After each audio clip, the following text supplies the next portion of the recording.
Трамп ставит жесткое условие Путину, Украина проводит перегруппировку войск на фронте, а Северная Корея отправила под Курск новых военных. В эфире «Нехта» самые важные и интересные новости к этому часу. Американцы присматриваются к россиянам. Если Москва выдвинет невыполнимые требования, это станет сигналом продолжения войны. Громкое заявление из Госдепа США. Путину придется согласиться. Трамп с экрана телевизоров отправил послание в Москву. Реакция Кремля. 10-я годовщина со дня убийства Немцова, массовые аресты в Америке, а также о миллионах долларов, которые заплатили узбекистанцы за нарушения. Обзор важных событий. Друзья, всем привет! Буду рад вашему лайку, подписке и репосту. Вы прекрасно знаете, что для нас это очень важно. Оставляйте также свои комментарии и спасибо вам за обратную связь. Об актуальных и важных событиях прямо сейчас начинаем. Свежая кровь на фронте. Ким Чен Ын отправил в Россию новых военных. Об этом сообщает разведка Южной Кореи. Численность новой партии северокорейских бойцов пока еще уточняется, сообщает служба национальной разведки Сеула. После примерно месячного затишья северокорейские войска вновь были размещены в прифронтовом районе Курска, начиная с первой недели февраля. Похоже, что было произведено размещение дополнительных войск, но их количество все еще оценивается. Северная Корея снова в игре после колоссальных потерь, которые понесла несколько месяцев назад. Украинские военные отмечали, что КНДРовцы не привыкли сдаваться в плен. В трудной ситуации даже подрывали себя. Кроме того, не отступали, а шли напролом, что в некоторых ситуациях кардинально отличало их от россиян. В Южной Корее уточняют, что в январе-феврале на грузовых кораблях и военных самолетах из КНДР в Курск прибыло от 1000 до 3000 солдат. Это вторая такая отправка и, похоже, не последняя. В Украине говорят, что буквально через неделю будет уже ровно 7 месяцев, как ВСУ контролирует эту буферную зону в Курской области. В офисе Зеленского заявили, что украинские военные даже привыкли к этому. Напомню, что территория РФ, которую сейчас не контролируют войска Путина, может быть предметом торга на предстоящих переговорах о мире.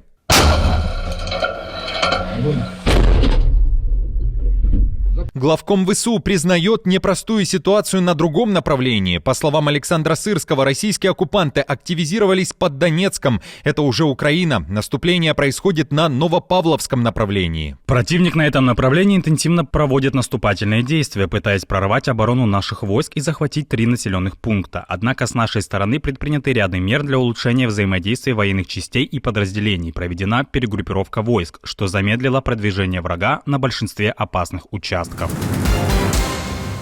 Трамп не держит слова и сталкивается с большой проблемой. Президент США впервые допустил, что может вообще не достичь мирного соглашения между Москвой и Киевом. В частности, он сказал, что существует вероятность, что его план не сработает, но все же надеется, что сработает ради человечества. А еще через экран телевизора фактически обратился к Путину и дал понять, тому придется идти на уступки. Да, придется, он будет вынужден, и я верю, что именно благодаря тому, что мы победили на выборах, эта война закончится. И я также считаю, что если бы мы не выиграли, если бы эта администрация не держала убедительную победу, война продолжалась бы еще долго, и он захотел бы забрать все. Главный вопрос для меня был, хочет ли он забрать все.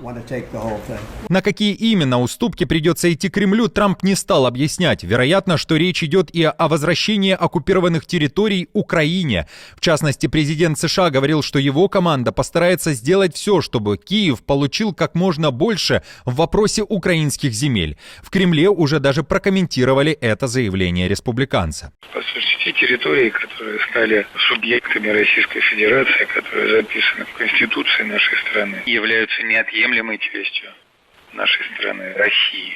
Это абсолютно неоспоримо и необсуждаемый факт.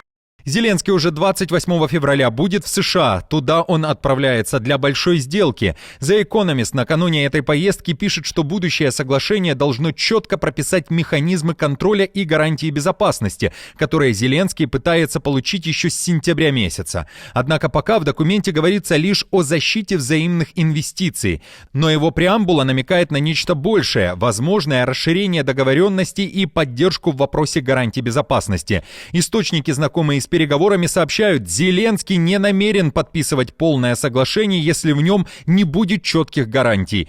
Первый рамочный документ ратифікації в парламенті не потребует, но будущее соглашение уже да. Угода з Америкою, підтримка нашої держави і людей, гарантії миру та безпеки – це ключ до того, щоб Росія більше не руйнувала життя інших народів.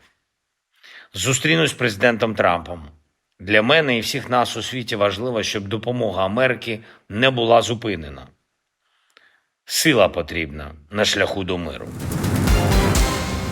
США могут согласиться на сотрудничество с РФ, если война будет завершена, а если Кремль начнет выдвигать невыполнимые требования, это будет означать, что Путин хочет воевать дальше.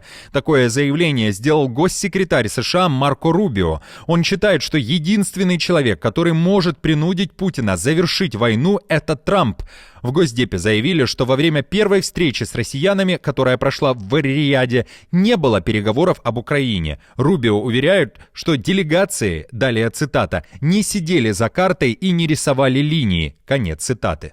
Если они выдвигают максималистские требования, которые знают, что не могут быть выполнены, значит, они несерьезны в этом вопросе, но мы должны это проверить, правда? Это единственный способ узнать, возможно это или нет. И вот в чем была наша точка зрения. Если вы хотите более тесного сотрудничества с США по ряду других вопросов во всем мире, как геополитических, так и экономических, война должна закончиться.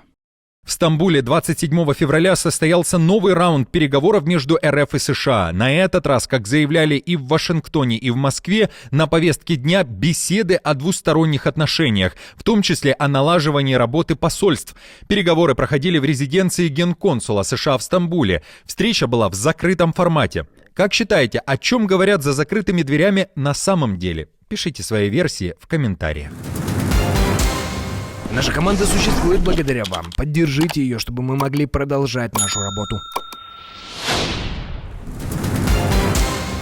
Спустя 10 лет заказчики неизвестны. 27 февраля 2015 года на Большом Москворецком мосту, всего в нескольких шагах от Кремля, был убит известный оппозиционный политик Борис Немцов.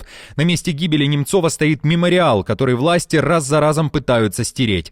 Москвичи в 10-ю годовщину возродили это место памяти, оставив живые цветы и портреты политика.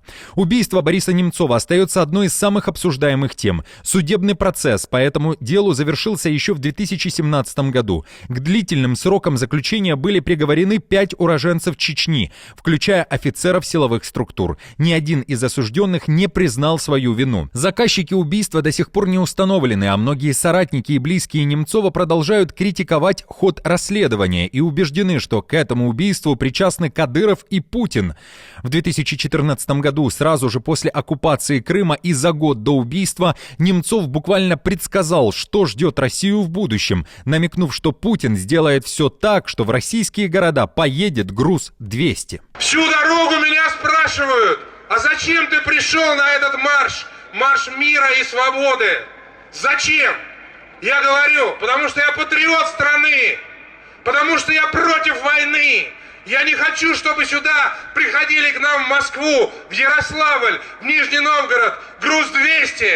Чтобы наши матери, наши жены и дети плакали. Я не хочу этого. Я считаю, что мы не имеем права в отношении дружеской страны так себя вести. Это подлость, это наглость, а главное, это во вред России. Что получит этот Путин в итоге, скажите мне? Что он получит? Он получит врага в лице Украины. Массовые аресты в США. CNN сообщает о невероятном уровне репрессий в Америке, который устроил Трамп, находясь всего месяц в овальном кабинете. Буквально за 30 дней его правления в стране было арестовано более 20 тысяч нелегальных мигрантов. К примеру, за весь год при Байдене задержали лишь 33 тысячи таких нелегалов. В администрации Трампа заявляют, что его политика спасает жизни американцев, ведь сотни тысяч преступников не были допущены в США. Кроме того, на двери указали потенциально опасным нелегалам, и больше эти двери в мир США не откроются. А как вам такие методы борьбы с нелегалами? Приветствуете ли вы действия Трампа или же осуждаете? Афина на Луне. Ракета SpaceX Falcon 9 вывела на орбиту космический спутник, который уже 6 марта коснется Луны и начнет ее бурить. Цель – найти воду на глубине 1 метра и углекислый газ. С весом около 200 килограммов и шириной в развернутом состоянии около 3,5 метров этот небольшой, но мощный спутник может повлиять на будущие лунные исследования. Кроме того, на борту Афины находится разработанная компанией Nokia базовая станция сотовой связи, которая покроет участок миссии связью 4-го поколения.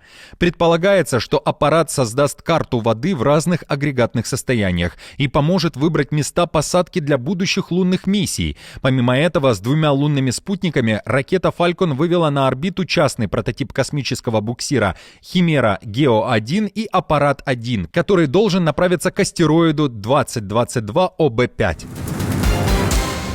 Лукашенко пошел по рукам блогеров. В Минске приняли Марио Наваля, чтобы тот проинтервьюировал 70-летнего непризнанного политика. В пресс-службе Лукашенко уверяют, что сейчас западные журналисты буквально стоят в очереди, чтобы взять интервью у самопровозглашенного. Но тот ответил молодому Марио. Криптопредприниматель, а по совместительству и блогер, ранее интервьюировал Фица, Каталин Новак, экс-президента Бразилии Жаира Болсонару, а также Илона Маска. В то же время Дмитрий Гордон, который также брал интервью у Лукашенко, впал в немилость. Правозащитный центр «Весна» пишет, что соцсети украинского журналиста и ведущего в Беларуси признали экстремистскими. В частности, об этом изначально сообщил провластный канал «Книга ГУ База». По информации авторов канала, такое решение принял суд Центрального района Минска. В то же время в республиканском списке экстремистских материалов, опубликованном на сайте Мининформа, соцсетей и сайта Дмитрия Гордона на момент записи выпуска не было. Беспредел на дорогах Узбекистана. В Ташкенте отчитались, водители совершили почти 20 миллионов нарушений лишь за 2024 год. И благодаря штрафам обогатили бюджет страны как минимум на 1 триллион суммов. Это около 78 миллионов долларов. В службе безопасности дорожного движения республики заявляют, что несмотря на увеличение числа автомобилей на 600 тысяч и рост населения на 1 миллион, количество ДТП в стране все же снижается. Но за рулем большое количество рецидивистов. 38 тысяч человек за год совершили 10 и более нарушений. Журналисты издания Кун-Уз задали вполне логичный вопрос: а на что идут такие штрафные зачисления и тратятся ли эти миллионы долларов на ремонт и улучшение дорог? В СБДД заявили, что все средства летят в государственный бюджет, а распределяет их Министерство финансов, но как именно, не уточнили.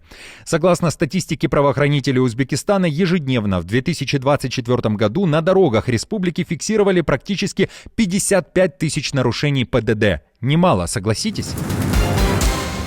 Друзья, на этом все. Не забудьте оставить свой комментарий и лайк. Мы же с командой продолжаем следить за самыми важными новостями. Оперативную информацию от Нехта ищите в телеграм-каналах или на платформе X. Спасибо вам за доверие и то, что остаетесь с нами. До новых встреч и хороших вам новостей.